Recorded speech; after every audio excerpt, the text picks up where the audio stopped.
एक बादशाह जिसको इतिहासकारों ने विद्वान मूर्ख कहा और कहा कि एक ऐसा बादशाह जो रक्त का प्यासा था, एक ऐसा बादशाह जो लोगों को गाजर मूली की तरह कटवा डालता था और उनके खून को नालियों में बहते देख आनंद महसूस करता था।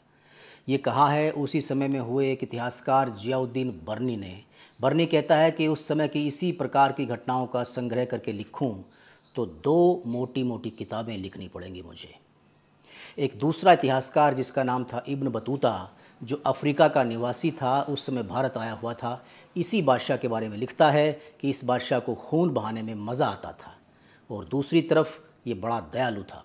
मतलब एक ही व्यक्ति के व्यक्तित्व के 2 विरोधाभासी पहलू।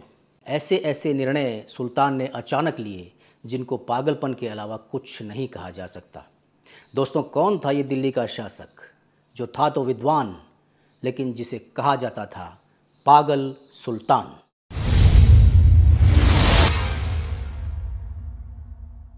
दोस्तों नमस्कार, मैं राकेश सनसनवाल। आज बात मोहम्मद बिन तुगलक की, उसकी करामातें आपको बताएंगे। वो सब इसी दिल्ली में हुआ था, लेकिन 650 वर्ष पहले। उन दिनों यहाँ राज था तुगलक वंश का। बादशाह थे मोहम्मद बिन तुगलक। 1325 से 1351 तक दिल्ली के राजा रहे। इनका मूल नाम था जूना खान और उस वक्त बादशाह बनने के बाद उपाधि धारण की जाती थी तो नाम भी बदल जाता था। बादशाह बनने के बाद इनके साथ भी ऐसा ही हुआ और ये बन गए जूना खान से मोहम्मद बिन तुगलक। तुगलक वंश के दूसरे सुल्तान थे। एक इतिहासकार जो इनके शासनकाल के समय मौजूद था लिखता है कि वो अधार्मिक और काफिर था और इस इतिहासकार ने तो इसके खिलाफ युद्ध का ऐलान तक कर दिया था। आज हम बात करेंगे इनके उन फैसलों की जो इसने अचानक लिए और बहुत महंगे पड़े। सन 1325-26 में जब ये सुल्तान बने तो इन्होंने दोआबा के क्षेत्र में बेहिसाब टैक्स बढ़ा दिया। दोआबा क्षेत्र 2 नदियों के बीच का क्षेत्र होता है, तो उसका मानना था कि इस क्षेत्र में अच्छी फसल होती है, तो रेवेन्यू बढ़ाने के लिए उसने वहाँ टैक्स बढ़ा दिए। बर्नी कहता है कि ये टैक्स मामूली नहीं बढ़ाए गए, बल्कि 10 से 20 गुना बढ़ा दिए गए। मतलब आज तक आप 100 रुपये टैक्स के रूप में देते थे, तो अब आपको 1000 से 2000 रुपये तक देने पड़ेंगे। लेकिन हुआ ये कि उसके टैक्स बढ़ाने के बाद दोआब के क्षेत्र में अकाल पड़ गया, जिसके कारण फसल खराब हो गई। हुई ही नहीं, और कुछ हुई भी तो अकाल से नष्ट हो गई। लेकिन उसके रेवेन्यू डिपार्टमेंट के कर्मचारियों ने टैक्स की वसूली किसानों से जारी रखी। जहाँ किसानों को खाने के लाले पड़े हुए थे, वहाँ अभी भी जबरन सुल्तान के कर्मचारियों द्वारा टैक्स की वसूली हो रही थी। परिणाम स्वरूप किसानों ने अपनी ज़मीन को छोड़कर जंगल की शरण ली और पहले जो रेवेन्यू आता था उतना भी नहीं आया। इसने फिर एक अचानक डिसीजन और लिया, वो था राजधानी को बदलने का। इसने दिल्ली से अपनी राजधानी को बदलकर दौलताबाद ले जाने का फैसला किया। दौलताबाद उस समय के दक्कन क्षेत्र में आता था और आज के महाराष्ट्र के देवगिरी, जो कि औरंगाबाद के आसपास पड़ता है, वहाँ पर यह राजधानी को लेकर जाता है। और दिल्ली की जनता को इसने हुक्म दिया कि जितनी भी आपकी चल संपत्ति है, मतलब ज़मीन या अचल संपत्ति को छोड़कर बाकी सब सामान बांधो और चलो दौलताबाद। और जो कोई सुल्तान का हुक्म नहीं मानेगा और दिल्ली में ही रहने की कोशिश करेगा, उसे कत्ल कर दिया जाएगा। तो जनता मजबूर हो गई। भारी परेशानी और भारी मन से दिल्ली के लोग अपना अपना सामान समेटकर गधे, घोड़ों, बैलगाड़ियों आदि में लाद कर चल दिए दौलताबाद की तरफ। ये जो सफ़र था दोस्तों, ये दिल्ली से दौलताबाद का लगभग 1000 से 1100 किलोमीटर का सफ़र था। कोई पक्के या सुविधाजनक रास्ते तो हुआ नहीं करते थे उस वक्त। तो इस लंबे सफ़र में लाखों लोग, जिनमें बच्चे थे, बूढ़े, महिलाएं और काफ़ी संख्या में जानवर, ऊँट, घोड़े आदि मारे गए। क्योंकि सफ़र में ना तो कोई स्वास्थ्य सेवाएं थी और ना ही कोई मूलभूत सुविधा। फिर जब सुल्तान जनता को लेकर दौलताबाद पहुँचे और वहाँ पूरा प्रबंध किया गया, एक शहर को नए सिरे से बसाया गया, तो बचे खुचे लोग किसी तरह से जो वहाँ पहुँचे थे, उन्होंने अपने घर बनाए और रहना शुरू किया। लेकिन कुछ दिन के बाद एक और समस्या ने आ घेरा, और वो थी कि वहाँ ना तो जनता, जिसे कि दिल्ली में रहने की आदत थी, क्योंकि वहाँ का मौसम और खान पान दिल्ली से एकदम अलग था, तो किसी का भी वहाँ मन ना लगे और ना ही सुल्तान का वहाँ मन लगे। तो फैसला ये किया गया कि वापस दिल्ली ही जाया जाएगा। तो दोबारा से सुल्तान ने हुक्म दिया कि दौलताबाद से चलो वापस दिल्ली।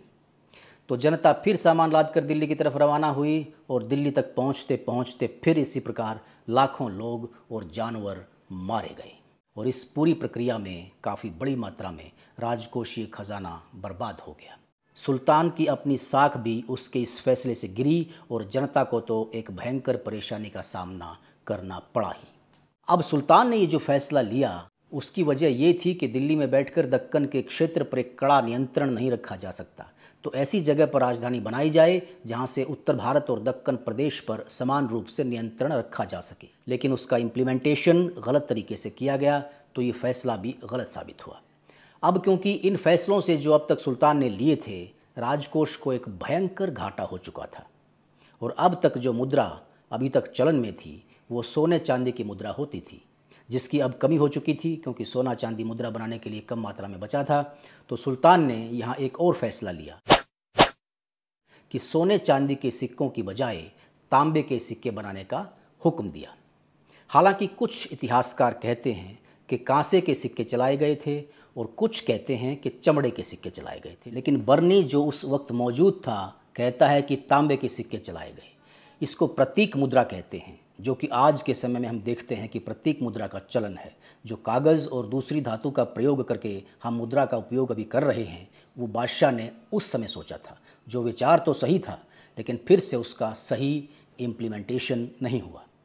अब क्योंकि सोने चांदी के बजाय तांबा आसानी से उपलब्ध हो जाता था, तो लोगों ने अपने घरों में टकसाल खोल दी, सिक्के बनाने शुरू कर दिए, जो कि वैसे तो चोरी छिपे किया जाता था, लेकिन अब लोगों के पास इससे काफ़ी मात्रा में धन आ गया। टैक्स की चोरी होने लगी, अनियंत्रित मुद्रा का चलन बाजार में बढ़ गया, उत्पादन उतनी मात्रा में नहीं हो पा रहा था, तो अर्थव्यवस्था चरमरा गई, राजकोष को भयंकर घाटा होने लगा, स्थिति भयंकर हो गई। तो सुल्तान ने ये फैसला भी वापस ले लिया और कहते हैं कि सुल्तान ने हुक्म जारी किया कि वापस सोने चांदी के सिक्के चलाए जाएं। जनता से कहा कि जिसके पास भी तांबे के सिक्के हैं वो उनको राजकोष में जमा करवाए और बदले में सोने चांदी के सिक्के ले जाए। तो इस प्रकार इन फैसलों से नुकसान पर नुकसान होता चला गया। इसके बाद सुल्तान मोहम्मद बिन तुगलक ने एक और फैसला लिया। उसने एक भारी सेना का गठन किया। अलग अलग सोर्सेज में इसकी अलग अलग संख्या बताई गई है। एक सोर्स के अनुसार उसने लगभग 3,70,000 की संख्या वाली सेना का गठन किया और उस सेना को 1 वर्ष का वेतन एडवांस में दे दिया। हुआ यूं कि खुरासान एक प्रदेश था जो ईरान, तुर्कमेनिस्तान और अफ़गानिस्तान के कुछ क्षेत्रों को मिलाकर बना था। वहाँ का शासक था अबू सईद। तो खुरासान के कई अमीर जो अबू सईद के ख़िलाफ़ थे और असंतुष्ट थे, उन्होंने दिल्ली में आकर सुल्तान मोहम्मद बिन तुगलक के पास शरण ली और सुल्तान को अबू सईद के खिलाफ युद्ध करने के लिए उकसाया। इसी कारण से मोहम्मद तुगलक ने इस भारी सेना का गठन किया था और फिर बाद में उसने खुरासान पर आक्रमण करने का विचार त्याग दिया और सेना को भंग कर दिया। इससे भी राजकोष को भारी नुकसान पहुंचा। दोस्तों, अब चर्चा करते हैं मोहम्मद बिन तुगलक के एक और फैसले की। वो था कि उसने एक युद्ध के अभियान पर अपनी सेना को भेजा जिसमें 1 लाख सैनिक थे और अभियान पूर्ण होने पर बर्नी के अनुसार, बर्नी कहता है कि सिर्फ 10 सैनिक ही लौटकर वापस आए और इब्न बतूता के अनुसार सिर्फ 3 ही सैनिक वापस लौटकर आए। दरअसल ये अभियान था करांचल का अभियान। तिब्बत से लगता हुआ हिमालय की तलहटी का ये क्षेत्र है। वहाँ के एक शासक जो हिंदू थे, उनके खिलाफ ये अभियान था। मलिक खुसरो के नेतृत्व में इस सेना को भेजा गया था। इस सेना ने वहाँ विजय प्राप्त भी कर ली और वहाँ के शासक ने दिल्ली के सुल्तान को टैक्स देना भी स्वीकार कर लिया था। लेकिन उसके बाद मलिक खुसरो जो सेना का नेतृत्व कर रहा था, उसने वापस दिल्ली आने के बजाय तिब्बत की तरफ बढ़ना शुरू कर दिया। और जैसे जैसे सेना ऊपर की तरफ बढ़ रही थी, मौसम और भौगोलिक परिस्थितियाँ बदलने लगी। वहाँ भयंकर बर्फ़ और ठंड थी, बड़े बड़े ऊंचे पर्वत थे और क्योंकि सैनिक ज़्यादातर दिल्ली और मैदानी इलाकों से थे, तो वहाँ का अनुभव ना होने की वजह से वो घिर गए और वहाँ के शासक ने ऊपर से इनके ऊपर बड़े बड़े पत्थर फेंकवाने शुरू कर दिए और पेड़ काटकर लुढ़काने शुरू कर दिए, जिससे ये सेना पूरी तरह से घिरकर नष्ट हो गई। बर्नी इस संबंध में कहता है कि वहाँ के शासक ने मात्र पत्थर और पेड़ लुढ़काकर और मौसम की मार से इतनी बड़ी सेना को ख़त्म कर दिया। तो ये कुछ फैसले थे जो मोहम्मद बिन तुगलक ने लिए और उसको कहा गया पागल सुल्तान।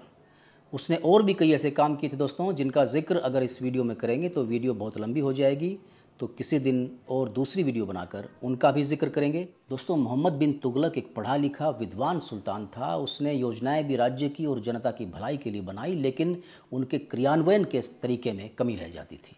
जब सुल्तान मोहम्मद बिन तुगलक की मृत्यु हुई तो इस समय के बारे में एक इतिहासकार बदायूनी कहता है कि सुल्तान को जनता से मुक्ति मिल गई और जनता को सुल्तान से मुक्ति मिल गई। आज बस यहीं तक, जल्द ही फिर हाजिर होंगे एक नई वीडियो के साथ। वीडियो पसंद आए तो लाइक और शेयर करें और चैनल को सब्सक्राइब कर लें। नमस्कार।